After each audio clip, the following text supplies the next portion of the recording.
Telangana cyber security bureau నిజంగా cyber patrolling చేస్తున్నారా అని బీఆర్ఎస్ నేత ఆర్ఎస్ ప్రవీణ్ కుమార్ ప్రశ్నించారు. కాంగ్రెస్ బీజేపీ సోషల్ మీడియా అకౌంట్ల మీద ఒక కేసు కూడా ఎందుకు పెట్టలేదని, సైబర్ సెక్యూరిటీ బ్యూరోకి కేవలం బీఆర్ఎస్ సోషల్ మీడియా కార్యకర్తల అకౌంట్లే కనిపిస్తున్నాయని నిలదీశారు. కాంగ్రెస్ పార్టీ ఎంపీలు మార్పింగ్ ఉన్న ఫోటోలను పోస్ట్ చేస్తున్నారని, కాంగ్రెస్ సోషల్ మీడియా అకౌంట్ల నుండి దారుణంగా ట్రోల్ చేస్తున్నారని పేర్కొన్నారు. మరి సైబర్ సెక్యూరిటీ బ్యూరోకి ఇవన్నీ కనిపించడం లేదా అని అడిగారు. కాంగ్రెస్ ఎంపీలు పెట్టిన ఘోరమైన పోస్టులు కలుబూసుకుంటా ఉన్నారు. నేను సైబర్ సెక్యూరిటీ బ్యూరో మీరు నిజంగా సైబర్ పెట్రోలింగ్ చేస్తుంటే మీకు బీఆర్ఎస్ సోషల్ మీడియా హ్యాండిల్సే కనిపిస్తున్నాయా?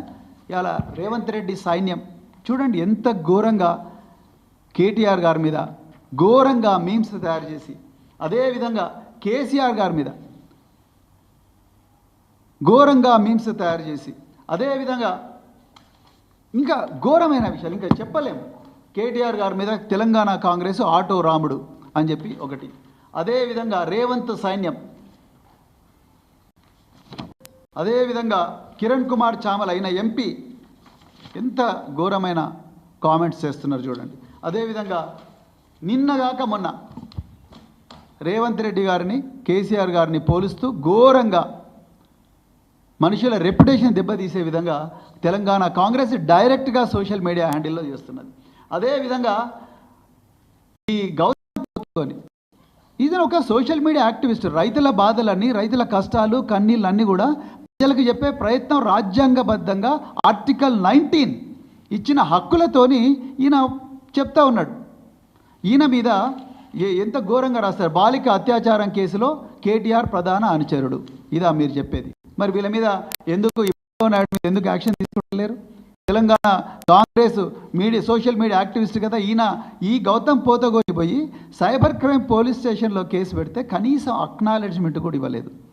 Then where is your cyber policing? అదేవిధంగా మన్నే క్రిషాంక్, ఈయన మీద ఎన్నో అక్రమ కేసులు పెట్టిండ్రు. ఈయన ఉస్మానియా యూనివర్సిటీలో స్కాలర్, ఎన్నో అక్రమ కేసులు పెట్టిన ఈయన మీద ఏమని రాసిండు? పెళ్ళై పిల్లలు ఉన్నారు కదరా బాబు, ఇంత గలీజ్ దందాలు చేస్తే బతికేందుకని వెన్నెల కిషోర్ అని చెప్పేసి అవుతానో రాసిండు. ఈయన కంప్లైంట్ చేస్తే దాని మీద కూడా కేసులు లేదు.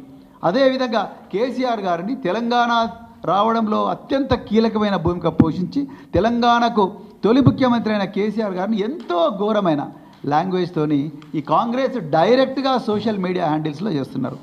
దెన్ నేను ఇవాళ సైబర్ సెక్యూరిటీ బ్యూరో అధికారులను ఓపెన్గా అడుగుతున్నా, ఎక్కడుంది ఫెయిర్నెస్? మీరు రాశారు ఇవాళ సైబర్ సెక్యూరిటీ బ్యూరో ఉన్నతాధికారి రాశారు, ఏమని రాశారు?